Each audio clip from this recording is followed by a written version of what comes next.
শ্রদ্ধেয় ডক্টর শুকুল এবং সমবেত চিকিৎসক বন্ধুগণ,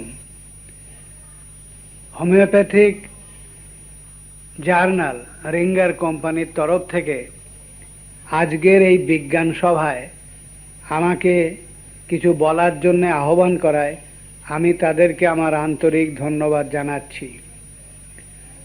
আপনারা চর্মরোগে হোমিওপ্যাথির ভূমিকা কি সবাই জানেন, কিন্তু তবু কর্তৃপক্ষ আমাকে এই বিষয়ে বলার জন্য অনুরোধ করেছেন, কারণ চর্মরোগ আমাদের পক্ষে প্রায়ই আরোগ্য করা খুব কষ্টসাধ্য হয়ে পড়ে।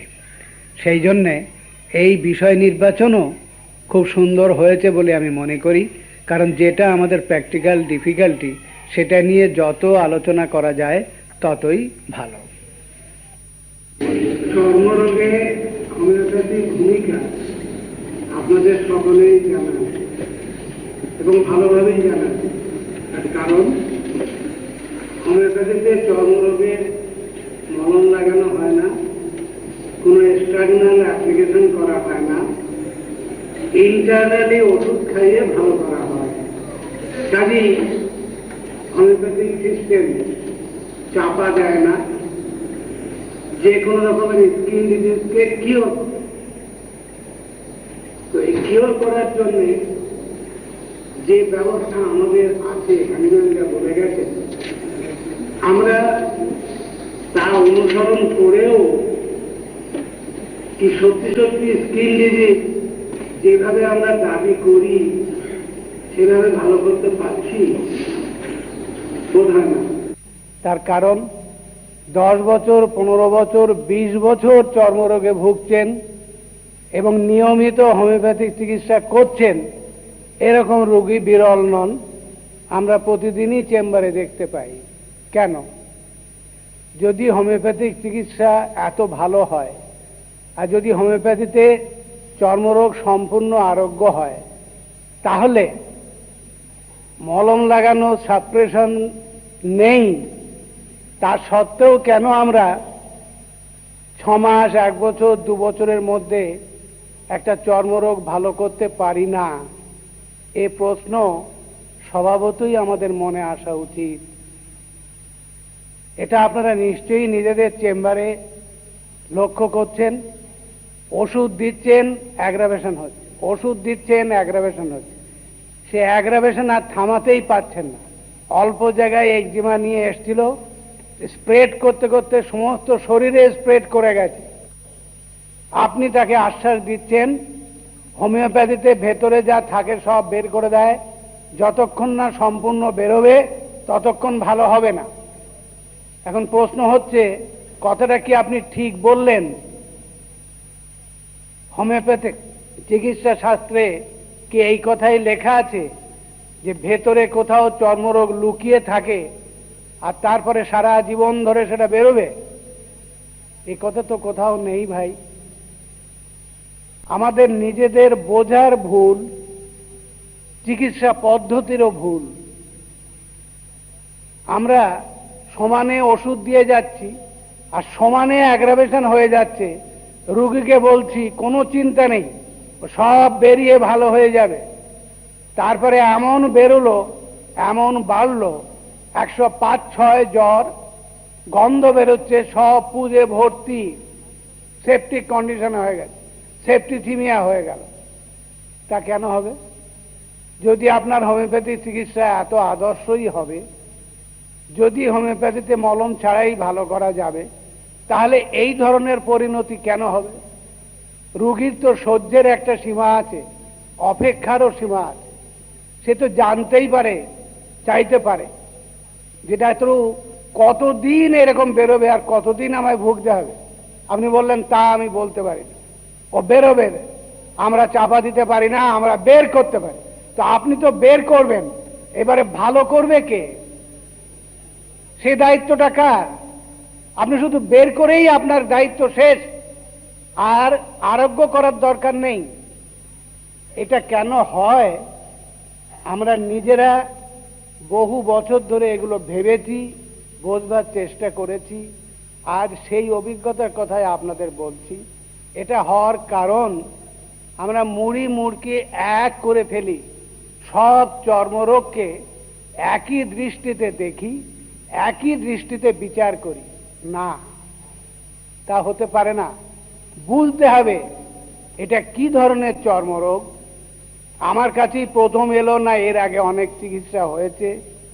এই রোগে হ্যানিম্যান কিভাবে চিকিৎসা করতে বলে গেছেন, কিভাবে এর দ্রুত আরোগ্য সম্ভব, এর সব ইনস্ট্রাকশন অর্গান অন ক্রনিক ডিজিজে আছে। আমাদের খুঁজতে হবে, উত্তর আপনাকে নিজেই খুঁজে নিতে হবে। আপনি যে একটা পর একটা ওষুধ দিয়ে যাচ্ছেন, বেড়ে যাচ্ছে, তখন আপনার নিজেরই স্ট্রাইক করা উচিত, তাহলে নিশ্চয়ই আমার কোথাও গোলমাল হচ্ছে। এই গোলমালের উত্তর অর্গাননে পাবেন, ক্রনিক ডিজিজে পাবেন। সেই গোলমালের উত্তর না খুঁজে একটার পর একটা ওষুধ দিয়ে গেলে ফেলিওর অবশ্যম্ভাবী। এবং তারপরে আপনাকে পরিবর্তন করে যখন আমার কাছে এলেন, আমি জানতে পারবো না আপনি কি কি ওষুধ দিয়েছেন, আমিও আবার তাকে কতগুলো ওষুধ দিলাম, আরো বেড়ে গেল। তারপরে আর একজনের কাছে গেলেন, একই অবস্থা। কোন চর্মরোগ 1 মাস 1.5 মাসের মধ্যে ভালো হতে পারে, আর কোন চর্মরোগ বছরের পর বছর ধরে চলবে, আর কোন চর্মরোগ সারা জীবন থাকলেও সেটা রোগীর পক্ষে মোটামুটি মঙ্গলই বলা যায়, এই জিনিসগুলো বুঝতে হবে। হ্যানিম্যান বলেছেন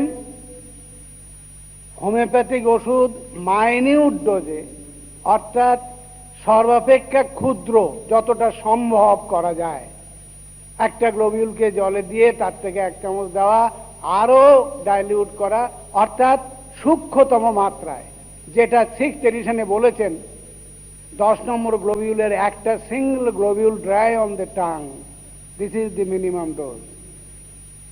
একটা মাত্র গ্লোবিউল জিভে দিতে হবে, এইটাই হলো মিনিমাম। এখন এই বলেও এক জায়গায় তিনি বলছেন একমাত্র এক্সেপশন আছে একটি ক্ষেত্রে, সেইখানে এই মিনিমাম ডোজে ওষুধ দিয়ে অপেক্ষা করলে হবে না, রোগ তো সারবেই না, রোগীর ক্ষতি হবে। কোথায়? প্রাইমারি সোরা, প্রাইমারি সাইকোসিস, প্রাইমারি সিফিলিস। অর্থাৎ ছোরা যখন প্রথম ভেসাইকেল হয়ে দেখা দিল, ইন্টেন্স ইচিং, বার্নিং, সেই প্রাথমিক অবস্থা, বা টিনিয়া ক্যাভিটিস কিংবা হারপিস, যে জিনিসগুলো থেকে ছোরা স্প্রেড করে বলে ক্রনিক ডিজিজে লেখা আছে, সেই প্রাইমারি ম্যানিফেস্টেশনের ক্ষেত্রে হ্যানিম্যান বলছেন ওই মিনিমাম ডোজ চলবে না, দ্যাট ইজ নট সাফিসিয়েন্ট। এখানে ইন্ডিকেটেড মেডিসিন লার্জ ডোজে, রিপিটেড ডোজে দিতে হবে। যেখানে ক্রনিক ডিজিজে ডেইলি 1 ডোজ কিংবা একদিন অন্তর 1 ডোজ 50 মিলিসিমেলের কথা বলা আছে, সেখানে এই প্রাইমারি সোরার ক্ষেত্রে দিনে 2 বার 3 বারও দেওয়া যাবে, এবং পরিমাণে বেশি, 1 চামচ নয় 3 চামচ 4 চামচ বা তারও বেশি দেওয়া যায়। কেন? তার কারণও বলে দিন। এই ক্ষেত্রে মেডিসিনাল অ্যাগ্রাভেশনের কোনো স্কোপ নেই,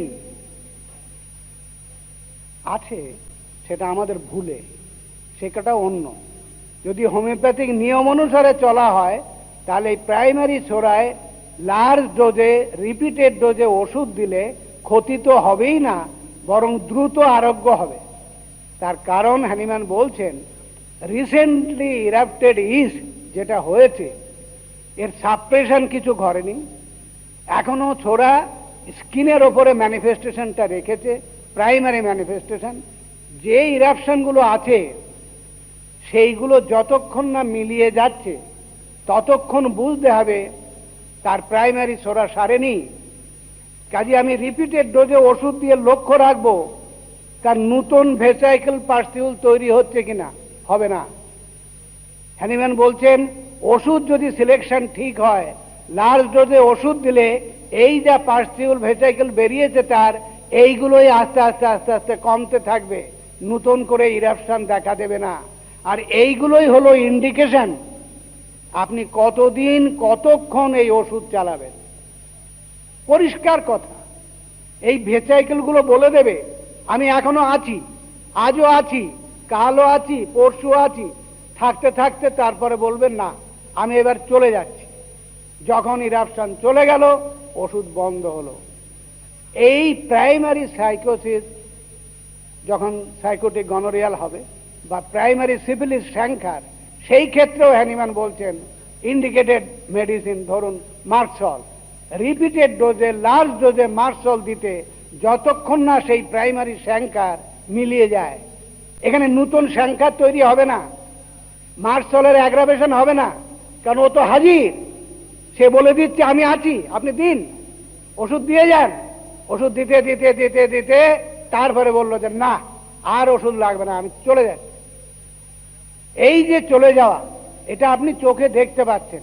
কাজেই প্রাইমারি সোরা, প্রাইমারি সাইকোসিস, প্রাইমারি সিফিলিস এর ক্ষেত্রেই মাত্র এক্সেপশন, অর্গাননে আর কোথাও লার্জ ডোজের ওষুধ দেওয়ার কথা বলা নেই। This is the exception. তাহলে আমরা যখন এটা স্কেবিজ বা প্রাইমারি পাই, আপনি তাকে কি করছেন, এক ডোজ ইন্ডিকেটের ওষুধ দিয়ে দিলেন, যাও 7 দিন পরে, 15 দিন পরে, আমরা যারা কনসাল্টিং ডাক্তার তারা বলবো 1 মাস পরে। ভাবুন তো কি অবস্থা। এর মধ্যে সেই প্রাইমারি ছোড়া আরো বেড়ে বেড়ে ভেতরের ইন্টারনাল ছোড়া বলল ও এইটুকু জায়গা ছিল, এখন আস্তে আস্তে স্প্রেড করো, তোমাকে ভেতরে ঢুকতে দেব না। এইবার সমস্ত শরীরে তার স্কেবিজ বেরিয়ে গেল। কেন? আপনি ওই 1 ডোজ 2 ডোজ ওষুধ দিয়ে অপেক্ষা করছেন, যেমন আমরা কনিক কেসে করে থাকি। ফলে ডিজিজটা প্রচন্ড ভাবে বেড়ে গেল, পেশেন্টটা ইনকিউরেবল হয়ে গেল, আপনার কাছ থেকে অস্থির হয়ে পালিয়ে যেয়ে অ্যালোপ্যাথিক অ্যান্টিবায়োটিক নিল, ভালো হয়। কাজেই প্রাইমারি সোরা সিফিলিস সাইকোসিসের ক্ষেত্রে এই যে এক্সেপশন, এটা কি আমরা মনে রাখি, কার্যক্ষেত্রে আমরা প্রয়োগ করি? না করে একটা সিম্পল ইস্টকে আমরা যদি তাকে মারাত্মক আকারে পরিণত করি, বা সেখানে মলম লাগাবার ফলে যদি সেকেন্ডারি সোরা ডেভেলপ করে, তার জন্য দায়ী কে? আমরাই। এইগুলো আপনাদের বুঝতে হবে, মাথায় রাখতে হবে। তেমনি ধরুন এইবারে secondary psora, eczema, ringworm, psoriasis, leucoderma, seborrhoeic dermatitis, dandruff, যত রকমের চর্মরোগ আছে বিভিন্ন নামে স্কিন ডিজিজের বইতে, সেই সব চর্মরোগ আমাদের ভাষায় সেকেন্ডারি সোরা। এই সেকেন্ডারি সোরা কখন হচ্ছে? প্রাইমারি সোরা চাপা পড়ে গেছে, ভালো হয়নি, তাকে সারফেস থেকে কিওর করা হয়নি যেভাবে করার কথা, ফলে সেটা স্কিন থেকে চলে গেছে, চলে যেয়ে কোথাও লুকিয়ে নেই, কিন্তু চলে যেয়ে ইন্টারনাল সিস্টেম, অর্গান এফেক্ট করছে, liver, স্প্লিন, heart, lungs, Joints, muscles ইত্যাদি। এইগুলো এফেক্ট করছে, কারণ সোরাকে আপনি সারফেসে থাকতে দেন। এই যে ইন্টারনাল অ্যাফেকশন, এটাই হলো সেকেন্ডারি সোরা। এইবারে এই সেকেন্ডারি সোরা মধ্যে ওই একজিমা বা অন্যান্য চর্মরোগগুলো সব পড়ে যাচ্ছে। এই সেকেন্ডারি সোরা যখন একটা একজিমা হয়ে দেখা দিল, তখনও কিন্তু ভাইটাল ফোর্সের চেষ্টা, যদি লিভারটাকে বাঁচানো যায় এখনো পাঠিয়ে দাও স্কিনে, স্কিনের ওপরে থাক। কিন্তু এই সেকেন্ডারি ম্যানিফেস্টেশন আর প্রাইমারি সোরা আকাশ পাতাল তফাৎ। ওটা যত সহজে ভালো করা গিয়েছিল, এই সেকেন্ডারি সোরা, হ্যানিম্যানই বলছেন, কনিক ডিজিজ ভালো করে পড়ে দেখবেন, সেকেন্ডারি সোরা একটা গ্রুপ অফ ইরাপশন দেখা দিল, তাকে ওষুধ দেওয়া হলো, সেটা মিলিয়ে গেল, আবার 15 দিন পরে আবার বেরোলো। আপনি ফ্রাস্ট্রেটেড হয়ে মনে করবেন হোমিওপ্যাথি বোগাস, হোমিওপ্যাথি কিছুই হয় না, এই কমছে আর বাড়ছে, কমছে আর বাড়ছে, চলতেই থাকে। তো হ্যানিম্যান পারেননি, তিনি কনিক ডিজিজে বলছেন সেকেন্ডারি সোরা একবারে বেরোয় না, তাকে জোর করে ভেতরে চাপানো হয়েছে ইন্টারনাল অর্গান বাঁচাবার জন্য। মাঝে মাঝে মাঝে মাঝে সে সারফেসে আসছে, যেই ওষুধ দিচ্ছেন সারফেস থেকে আবার ইন্টারনালি অ্যাফেক্ট করার চেষ্টা, আবার ভাইটাল ফোর্স তাকে বলে বুঝিয়ে বাবা তুমি স্কিনের ওপরে যাও, আবার কদিন পরে স্কিনে এলো। এবার আবার আপনি তাকে একটা ওষুধ দিলেন, মিলিয়ে গেল। আপনি যদি নিয়ম জানতেন যে সেকেন্ডারি ছোড়া ওষুধ দিলে আমার মিলিয়ে গেল, এ হয় না, তাহলে কি করতেন? ওই মিলিয়ে যাওয়ার পরে ওষুধ কন্টিনিউ করতেন, কনস্টিটিউশনাল মেডিসিন। তাহলে কি হবে? ওটা আবার বেরোবে ঠিকই।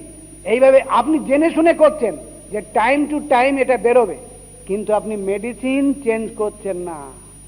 আর আপনি যদি না জানেন, প্রতিবার ইরাপশন আসবে আর প্রতিবার আপনি মেডিসিন চেঞ্জ করে যাবেন। আপনার মনে হবে আগেবার আর্সেনিক দিয়েছিলাম, কমে গেছিল, এবারে আর আর্সেনিকে হবে না, এবারে আপনি মার্সল দিলেন, এবারে মার্সল হলো না, গ্রাফাইটিস হলো। এই যে প্রতিবার চেঞ্জ করছেন কেন? নিজেই ভাবছেন যে আমি তো কিওর করতে পারিনি, তাহলে নিশ্চয়ই আমার ওষুধ সিলেকশন ঠিক হয়নি।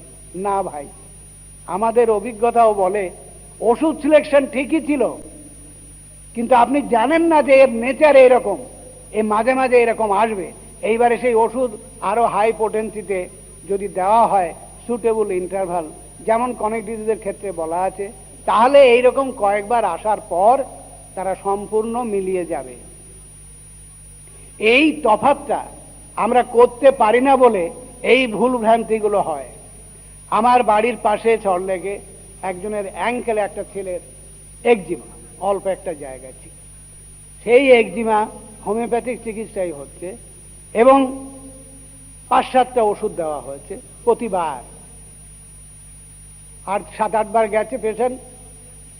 7-8টা করে ওষুধ হলে 8-8 64 না হোক 60টা, 60 মেডিসিনস হ্যাভ বিন গিভেন, এবং সমস্ত পেকে ওখানে গন্ধ বেরোচ্ছে, প্যাচ প্যাচ করছে, নরম হয়ে গেছে, এইখান থেকে আরম্ভ করে পা পর্যন্ত ফুলে গেছে। এই অবস্থায় তার বাবা আমার বাড়ির কাছে থাকেন বলে আমার অ্যাডভাইস নিতে এসছেন, ডাক্তারবাবু এ তো ডাক্তারবাবু বলেছিলেন বাড়বে, কিন্তু বাড়তে বাড়তেই তো এই অবস্থায় না পাচ্ছে কলেজ করতে, না পাচ্ছে কিছু, কাল রাত্রি থেকে টেম্পারেচার হয়েছে। আপনি করেছেন কি? এ তো সেপটিক হয়ে গেছে, ইনফেকশন হয়ে গেছে। আপনি অ্যান্টিবায়োটিক দিয়ে আগে ইনফেকশন চেক করুন, তারপরে যখন আবার অরিজিনাল অবস্থায় না আসুক, কিছুটা কমে আসবে, তখন আমার কাছে নিয়ে আসবেন। যাই হোক, মাসখানেক অ্যান্টিবায়োটিক পড়ার পর তারপর ওটা চেকড হয়ে যায় ইনফেকশনটা, তখন আমার কাছে নিয়ে আসেন। আমি 3 মাস তাকে ফাইটামের উপর রাখি। তার কারণ এর আগে যে এত একবারে 7-8টা ওষুধ হয়েছে, এটা কি করে অ্যান্টিডোট করতে হবে এ হ্যানিম্যানও বলে যাননি, আমাদেরও জানা নেই। হ্যানিম্যান বরং অর্গানে বলেছেন এর অ্যান্টিডোট ইম্পসিবল, হয় না, কনিক ডিজিজেও বলা আছে। তো আমিও তার অ্যান্টিডোট করতে পারবো না, তো 3 মাস ফাইটাম দিয়ে দিয়ে তারপরে তাকে ইন্ডিকেটেড ওষুধ একটা ডোজ দেওয়া হয়েছে, এবং তারপর আস্তে আস্তে আস্তে আস্তে ইমপ্রুভ করছে। কাজে এই যে সেকেন্ডারি সোরা আর প্রাইমারি সোরার এই তফাৎ, এটা আপনাকে বুঝতে হবে। কেন এই সেকেন্ডারি সোরা আবার সবসময় একা আসে না। সিফিলিস ট্রিটমেন্ট করতে গেলে যেমন লেটেন্ট সোরা ফ্লেয়ার আপ করে, তেমনি সেকেন্ডারি সোরা ট্রিটমেন্ট করতে গেলে লেটেন্ট সাইকোসিস সিফিলিস ফ্লেয়ার আপ করতে পারে, করে তারা সোরার সঙ্গে মিশে দেখা দেবে। তখন আর পিওর সোরা নেই, সোরা সাইকোসিস, সোরা সিফিলিস বা সোরা সাইকোসিস সিফিলিস, 3টে মিশে এসছে, আপনি তাকে পিওর সোরা মনে করছেন, আর পিওর অ্যান্টিসোরিক ওষুধ দিয়ে যাচ্ছেন according to symptom. Syphilitic ulcer প্যালেটে থাকলে যদি অ্যান্টিসোরিক ওষুধ তাকে রিপিটেড ডোজে দেওয়া হয়, কি হবে? হ্যানিম্যান বলেছেন, কেন বলেছেন, destruction of the palate, palate উড়ে বেরিয়ে যাবে। যদিও সেই অ্যান্টিসোরিক মেডিসিন ইন্ডিকেটেড, তার কারণ তার বেজে আছে সিফিলিস, তাকে চেক না করলে, অ্যান্টিসিফিলিটিক ড্রাগ না দিলে সোরা যত তাকে ভালো করার চেষ্টা করবে, further destruction, further destruction, destruction হতেই থাকবে। সেই রকম সোরা যখন সেকেন্ডারি সোরাকে আপনি ওষুধ দিচ্ছেন, প্রাইমারি সোরা যখন চাপা পড়ে ভেতরে গেছে, তখন যখন সে আসবে, সে একা নাও আসতে পারে, তার সঙ্গে সিফিলিস আসবে বা সাইকোসিস আসবে বা সবাই মিলে আসবে। কাজে তাদের ট্রিটমেন্ট আরো কত ডিফিকাল্ট। যেটা পিওর সোরা সেটা বললাম, ইন্ডিকেটেড ওষুধ হ্যানিম্যানের নির্দেশ অনুসারে লং ইন্টারভ্যালে দিয়ে যান এবং নিজে জানুন আমার ওষুধ সিলেকশন ঠিক আছে, এইটা 6 মাস 1 বছর কন্টিনিউ করলে পেশেন্ট ভালো। কিন্তু এই সোরা যখন সাইকোথিসিসের সঙ্গে মিশে আসবে এই কথা খাটবে না। হয়তো বর্তমানে তার অ্যান্টি সাইকোটিক ড্রাগ লাগবে, সাইকোসিসের প্রাধান্য কমলে তখন অ্যান্টিসোরিক ড্রাগ দিলে তবে স্কিন ডিজিজ যাবে। আমি আপনাদের গল্প বলেছি, সবাই আপনারা যারা এখন ইয়ং জানেন না, আবার গল্পটা বলছি আপনাদের মনে থাকবে বলে। পেশেন্টের কথা বললে বেশি মনে থাকে। আর.ডি. মল্লিক বেহালার মারা গেছেন। তিনি একটা স্কিনের কেস আমার কাছে পাঠিয়েছিলেন। সমস্ত শরীরে, অল্প ছিল পায়ে হাতে। ওর ট্রিটমেন্ট চলাকালীনই সেটা বেড়েই যাচ্ছে, তার আর শেষ নেই। এবং যত স্কিনের রেমেডি হতে পারে ইন্ডিকেটেড মোটামুটি, আপনারা জানেন তিনি একজন ভালো প্র্যাকটিশনার ছিলেন, পিওর হোমিওপ্যাথ ছিলেন। তিনি সেগুলো দিয়ে ফেড আপ হয়ে না পেরে আমার কাছে পাঠিয়ে। তো আমি দেখলাম ওষুধ তো প্রায় সবই দেওয়া হয়েছে। তার হিস্ট্রি ছিল বাত, ছোটবেলায় ফার্স্ট মেজর ইলনেস হচ্ছে রিউম্যাটিক ট্রাবল, রিউম্যাটিক ফিভারের মতন শিফটিং আর্থ্রাইটিস। আর বর্তমান সিমটমগুলোর মধ্যে বেশিরভাগই সাইকোটিক সিমটম। তো আমার প্রেসক্রিপশন সেই স্কিন কেসে ছিল মেডোরিনাম। ডক্টর মল্লিকের ছেলে আছে, তার কাছে খবর নিলে জানতে পারবেন। মেডোরিনাম দেওয়া হয়েছিল তাকে। দেওয়ার পর বোধহয় সপ্তাহ 3 মাথায় 15 থেকে 20 দিন তার বাড়ির লোক ছুটে এসছে, ডাক্তার স্কিন অনেকটা কমে গেছে কিন্তু একটা মারাত্মক বিপদ হয়ে গেছে। কি হলো না, সেই 2 বছর আগে ডক্টর মল্লিক ট্রিটমেন্ট করেছিলেন, তার অর্কাইটিস হয়েছিল আর হিমাচুরিয়া, তাই আবার দেখা দিয়েছে জ্বর। বিকলাই হয়েছিল, তার সঙ্গে অর্কাইটিস ছিল, টেম্পারেচার ছিল, হিমাচুরিয়া, সেই সবগুলো দেখা দিয়েছে। সে কি বলে, হ্যাঁ খুব জ্বালা, পেছাবে জ্বালাও আছে, জ্বরও আছে। তাহলে ঠিক আছে, ডাক্তারবাবুকে ফোন করতে বল। ডক্টর মল্লিক আমাকে ফোন করলেন রাত্রে। আমি বললাম, দেখুন আপনি নিজে যে পেশেন্টকে দেখুন, যদি আপনি বোঝেন যে জ্বর খুব হাই তাহলে অবশ্যই ওষুধ দিতে হবে। আর যদি দেখেন বেশি জ্বর নয় বা যা ছিল সকালে রাত্রে তার থেকে একটু কম, তাহলে ওয়েট করুন। আমার মনে হচ্ছে মেডোরিনামের ফলে ওর ওল্ড সিমটম ফিরে এসছে। বলে, হ্যাঁ স্যার, 2 বছর আগে আমি একে পালসে দিলা আর কি কি ইন্ডিকেটেড ওষুধ দিয়ে ভালো করেছি। তাহলে কি অ্যাকিউট কেসও এইরকম ভাবে আমাদের ওষুধে সাপ্রেসড হয়ে যায়?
তাও কি কিওর হয় না?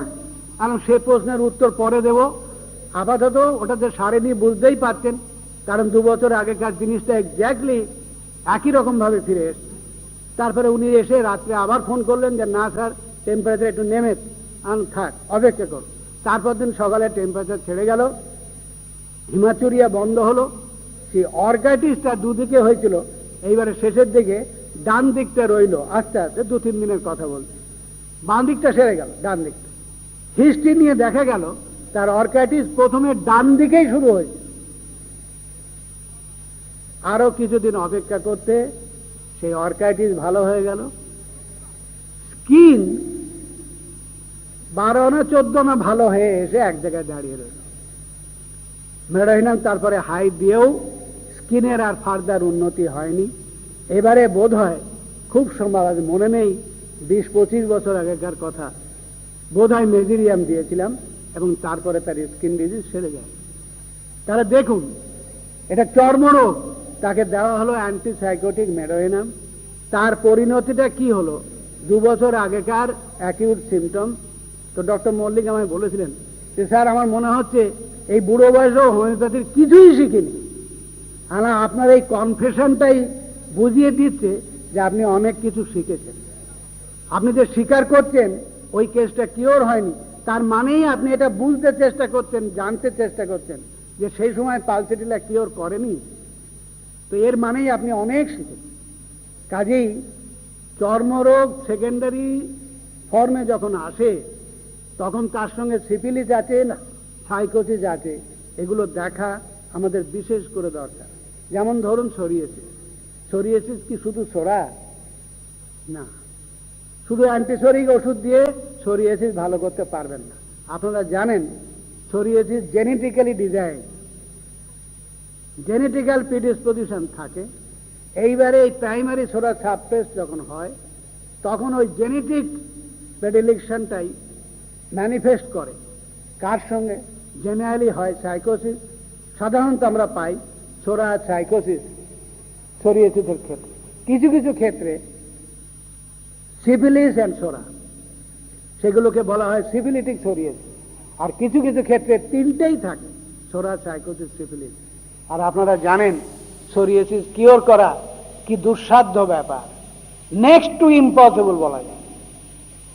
তার কারণ যত কেস ট্রিটমেন্ট করা গেছে সোরিয়াসিসের নিয়ম অনুসারে spontaneous remission and relax, remission and relax, কতদিনে ভালো হবে এ কথা বলা যায় না। আমার হাতেই পেশেন্ট আছে সোরিয়াসিসের, 10 বছর 15 বছর ট্রিটমেন্ট করে, কিন্তু তারা মেন্টালি প্রিপেয়ার, কারণ তারা সব কিছু করে এসছেন, স্কিন স্পেশালিস্ট দেখে এসছেন, কাজে তারা ছটফট করে যাবেন না। আর এক্ষেত্রে আমারও রেস্টলেস হওয়ার কোনো উপায় নেই, কারণ আমি জানি যে এই সোরিয়াসিসের এই যে মিক্সচার, সোরা সাইকোসিস, সোরা সিফিলিস বা সোরা সাইকোসিস সিফিলিস, এই মিক্সচারকে দূর করা এত সহজ নয়, ব্যাপারটা রীতিমতো জটিল। সেই জন্যে সোরিয়াসিস ভালো করা আমাদের পক্ষে যথেষ্ট ডিফিকাল্ট হলেও হোমিওপ্যাথিতে পেশেন্টকে কিওরের পথে তুলে দেবে। অনেক পেশেন্ট সোরিয়াসিসের মারাত্মক ভোগান্তি থেকে এখন কিওরের রাস্তায় আছে। লিউকোডার্মা, ভিটিলাগো, মেলানোসাইটগুলো যেখানে ডিস্ট্রাকশন হয়ে যাচ্ছে, সেখানে নিশ্চয়ই সোরা একা নেই, তাহলে তার সঙ্গে সিফিলিস আছে। সেই জন্যে ভিটিলাইগোর ক্ষেত্রে আমার অভিজ্ঞতা, অ্যান্টিসিফিলিটিক ড্রাগ ছাড়া কমপ্লিট কিওর করা বেশিরভাগ ক্ষেত্রে 90% ক্ষেত্রে সম্ভব না। কিছু কিছু ক্ষেত্রে পিওর সোরা যেখানে থাকে, যদিও রেয়ার, সেইখানে অ্যান্টিসোরিক ওষুধে কমপ্লিট কিওর হতে পারে। কিন্তু জেনারেলি আমরা যা দেখি যে অ্যান্টিসিফিলিটিক, তার মানে অ্যান্টিসিফিলিটিক এবং অ্যান্টিসোরিক এই ধরনের ড্রাগ ছাড়া কমপ্লিট কিওর ভিটিলাইগোর ক্ষেত্রে হয় না। আমি যতগুলো ভিটিলাইগো এখন ভালো করেছি বা করছি, সব ক্ষেত্রেই দেখা যাবে, আপনারা দেখতে পাবেন যে অ্যান্টিসিফিলিটিক মেডিসিন এখানে বেশি লাগে। কাজেই এই যে ডিস্ট্রাকটিভ টেনেস, এটা মিশেছে সেকেন্ডারি সোরার সঙ্গে। আবার অনেক ক্ষেত্রে আপনি যেখানে সাইকোসিস আছে অ্যান্টিসাইকোটিক ওষুধের কাজ পাবেন। সেই রকম ড্যান্ড্রাফ বলুন, ফলিং অফ হেয়ার বলুন, যে কোনো ক্রনিক স্কিন ডিজিজ বলুন, যখন সেটা সেকেন্ডারি ফর্মে আসবেন, আপনারা মনে রাখবেন যে এটা অর্ডিনারি স্কিন ডিজিজ না, এর পেছনে আর কে আছে, তার পেছনে আর কেউ আছে কিনা, পেশেন্টের পাস্ট হিস্ট্রি, ফ্যামিলি হিস্ট্রি, এটা অ্যানালাইজ করে সিদ্ধান্তে আসুন পেশেন্ট কি ইনহেরিট করেছে, সিফিলিস, সাইকোসিস না অনলি সোরা। আজকাল তো অনলি সোরা পাবেন না, সবই মিক্সড ম্যাগনেটিক। এইটাই যদি অ্যানালাইজ করে অ্যানামনেসিস করে ঠিক করে নেন যে পেশেন্ট প্রিডমিনেন্টলি সিফিলিটিক বা প্রিডমিনেন্টলি সাইকোটিক, ওরিয়েন্টেড সিফিলিটিক, এখন প্রমিনেন্ট সোরা, তাহলে সেইভাবে আপনার ট্রিটমেন্ট করতে হবে, যেভাবে অর্গাননে হানিম্যান বলেছেন। প্রথমে অ্যান্টিসোরিক ট্রিটমেন্ট, তারপরে আইদার অফ দি টু, সাইকোসিস বা সিফিলিসের মধ্যে, শেষে আবার অ্যান্টিসোরিক ট্রিটমেন্ট। আবার বলছি, সেকেন্ডারি সিফিলিস যদি প্রবলেম থাকে, সেকেন্ডারি সাইকোসিস যদি প্রবলেম থাকে, সেখানে হানিম্যানেরই বলা আছে আগে সাইকোসিস বা আগে সিফিলিস ট্রিটমেন্ট করে নিয়ে পরে ওই লেটেড সোরা ক্লিয়ার আপ করবে, তখন অ্যান্টিসোরিক ট্রিটমেন্ট করে কিওর কমপ্লিট করবে। কাজী চর্মরোগের মূল রহস্য কোথায়, আমি শুধু সেই পয়েন্টটা আপনাদের ধরে দিলাম। এবারে আপনাদের কাজ সেই চর্মরোগকে ক্লাসিফাই করে নিজে বুঝে এই পেশেন্টকে আমি কতদিনে কিভাবে ভালো করতে পারবো তার একটা প্ল্যান অফ ট্রিটমেন্ট নিজে আগে থাকতেই ঠিক করে নেবেন। নাহলে বৃথা ভরসা রুগীকে দেবেন না, বৃথা তাকে নিরাশ করবেন না, বৃথা সান্ত্বনা বাক্য দেবেন না যে চর্মরোগ আপনার 30 বছরে যা ছিল আগে সেটা লুকিয়ে ছিল, আমি তাকে বের করে দিই না। বের আপনি করছেন না, হোমিওপ্যাথি ওষুধও বের করছে না, বের করছে ভাইটাল। সে চেষ্টা করছে system as a whole, vital force বলুন, ভাইটাল ফোর্স বলুন, ভাইটালিটি বলুন আর ইমিউনিটি বলুন, তারা চেষ্টা করছে ইন্টারনাল ম্যানটাকে বাঁচিয়ে এক্সটার্নালি রাখতে। এরকম কিছু কিছু ক্ষেত্রে হয়তো দেখা যাবে 20-30 বছর ধরেও সে চর্মরোগে ভুগলেও তার কোনো ইন্টারনাল সাফারিং নেই। আমার কাছে একটা পেশেন্ট ট্রিটমেন্ট করতেন, এক স্কুলের শিক্ষক, তিনি কামিলারের কাছে দেখিয়েছেন 15-20 বছর, তার কামিলার মারা যাওয়ার পরে সেই থেকে আমার পেশেন্ট তিনি ক্রমাগত বলে যান যাতে আমাকে আরো বের করে দিন। তার মানে আমার যতই এটা থাকে আমি বেশ আনন্দে থাকি, আমার আজ পর্যন্ত জ্বর নেই, জ্বালা নেই, কোনো অসুখ নেই। কাজে যখনই এটা কমে যায় ভদ্রলোক একটু মুশড়ে পড়ে, দুশ্চিন্তায় পড়ে, এইবার রুগীতে আমার বড় অসুখ। তাহলে চিন্তা করুন, রুগীকে যদি বুঝিয়ে বলা যায় যে এই জিনিসটা থাকা আপনার পক্ষে ভুল, আপনার পক্ষে একটা আশার কথা, আশার আলো, যে আপনি মারাত্মক ক্যান্সার, ডায়াবেটিস, টিউবারকুলোসিস এইসব রোগে ভুগবেন না, তাহলে পেশেন্ট আশান্বিত হবে, মেন্টালিও প্রিপেয়ার হবে। এই রুগীকে আপনি আপনারা যে কেউ মারছেন মেরে দিতে পারেন, যেদিনই আর এসেই বলবেন ডাক্তারবাবু আর যদি থাকে বের করে দেন, আজই ওটা আমার হাতের মধ্যে, আমি ইচ্ছে করলে বের করতে পারি, করতে। এইটা আপনারা রুগীদের বলবেন না যে আমি বের করে দিচ্ছি, ভেতরে যা, এটা ভুল, এটা ঠিক কথা না। নিজেরা আত্মপ্রবঞ্চনা করবেন না। একটা চর্মরোগের ক্ষেত্রে কি আপনি পারেন, কি পারেন না, কতদিনে পারতে পারেন সম্ভাব্য, এই জিনিসগুলো রুগীকে আগে বলে তাকে বুঝিয়ে দিয়ে হাতে নেবেন। তাতে যে রুগী থাকবে থাকবে, যে থাকবে চলে। পরিশেষে আমার বক্তব্যের দুটি বিষয় সম্বন্ধে কিছু আলোকপাত করে আমার বক্তব্য শেষ করব। প্রথম হলো, আমি বলেছি কিছু কিছু ক্ষেত্রে চর্মরোগ সারা জীবন ধরে থাকাও রোগীর পক্ষে আশীর্বাদ স্বরূপ। সেটা কোন ক্ষেত্রে এটা আমাদের জানতে হবে, বুঝতে হবে। যেমন একটা স্কিন ডিজিজের কথা আমি বলেছি, একজন স্কুল শিক্ষক, তার কেস, তিনি যত বেরোচ্ছে ভালো আছেন, এবং এটা আরো যদি 5-7-10 বছর তার থাকে তাতে তার কোনো আপত্তি নেই, এবং আমরাও তাতে আপত্তি করব না। তার কারণ হচ্ছে ছোরা, সেকেন্ডারি ছোরা যদি প্রথম থেকেই স্কিনের ওপরেই তার ম্যানিফেস্টেশন দেখায়, কোনো ইন্টারনাল অর্গান আক্রমণ না করে, সেই ক্ষেত্রে এই চর্মরোগ দীর্ঘদিন এমনকি সারা জীবন ব্যাপী থাকতে পারে। কারণ ভেতরের ছোরা, প্রাইমারি ছোরা সাপ্রেসড হয়ে গেছে, ভেতরে গেছে, এইবারে ভেতরে যেয়ে তার ইন্টারনাল অর্গান এফেক্ট করার কথা, সাধারণত তাই হয়ে থাকে। কিন্তু কিছু কিছু ক্ষেত্রে রোগী যদি সিফিলিস বা সাইকোসিস এসব ইনহেরিট না করে থাকে, তাহলে এই সাপ্রেস ছোরা ইন্টারনাল অর্গান আক্রমণ করতে গেলে ভাইটাল ফোর্স চেষ্টা করবে তাকে আবার স্কিনে পাঠাতে। এখন এটা নির্ভর করে রোগীর জেনারেল হেলথ, তার হাইজেনিক রুল মেনে চলার অভ্যাস আছে কিনা, রুগী নেশা করেন কিনা, রুগীর রিপিটেড অ্যাকিউট ডিজিজ হয়েছে কিনা ইত্যাদি। অর্থাৎ লেটেন্ট সোরার ছোটবেলা থেকে ফ্লেয়ার আপ করার ঘটনা বারবার ঘটেছে কিনা। যদি তা না ঘটে থাকে তাহলে এই যে প্রাইমারি ইজ সাপ্রেসড হয়েছিল, সেই প্রাইমারি ইজ ভেতরে যে কোনো অর্গান অ্যাফেক্ট করার সুযোগ পাবে না, কারণ রোগীর ভাইটালিটি যথেষ্ট সতেজ। ভাইটাল ফোর্স চেষ্টা করবে তাকে আবার সারফেসে স্কিনে পাঠিয়ে দিতে। এই ক্ষেত্রে স্কিনটাকেই সেকেন্ডারি সোরা তার টার্গেট করে নিল। যেহেতু ভেতরে কোনো অর্গানকে সে আক্রমণ করতে পারল না, সেই জন্যে সেকেন্ডারি সোরা স্কিনে এসে দেখা দিল এবং সেই স্কিনেই তার ম্যানিফেস্টেশন দেখাতে থাকলো। এই ক্ষেত্রে হয়তো ওই সোরা সারা জীবন ওই স্কিনের ওপরেই তার সেকেন্ডারি ম্যানিফেস্টেশন রেখে যাবে without affecting any vital organ. সেই সব ক্ষেত্রে রোগীর পক্ষে দীর্ঘদিন এই চর্মরোগ থাকাও কোনো ক্ষতিকর না এবং বরং আশীর্বাদ স্বরূপ। এখন কথা হলো যে এই যে চর্মরোগ তার সারফেসে দেখা দিল, তার ইন্টারনাল অর্গান এফেক্ট করবে না কেন? তার কারণ হচ্ছে কোনো মলম লাগানো হচ্ছে না, কোনো এক্সটার্নাল অ্যাপ্লিকেশন করা হচ্ছে না। আমরা ইন্টারনাল মেডিকেশন করে করে তাকে এই সেকেন্ডারি সোরা মুক্ত করার চেষ্টা করছি। রোগীও কোনো অনিয়ম করেন না, ফলে তার কোনো ইন্টারনাল উইকনেস নেই। এর জন্যে এই চর্মরোগ সাপ্রেসড হয়ে বা ভেতরে চলে যেয়ে ইন্টারনাল অর্গান এফেক্টেড হচ্ছে না। এখন এই অবস্থায় রোগীর জেনারেল কন্ডিশন কি হবে? রোগী কিন্তু খুব ভালো থাকবে।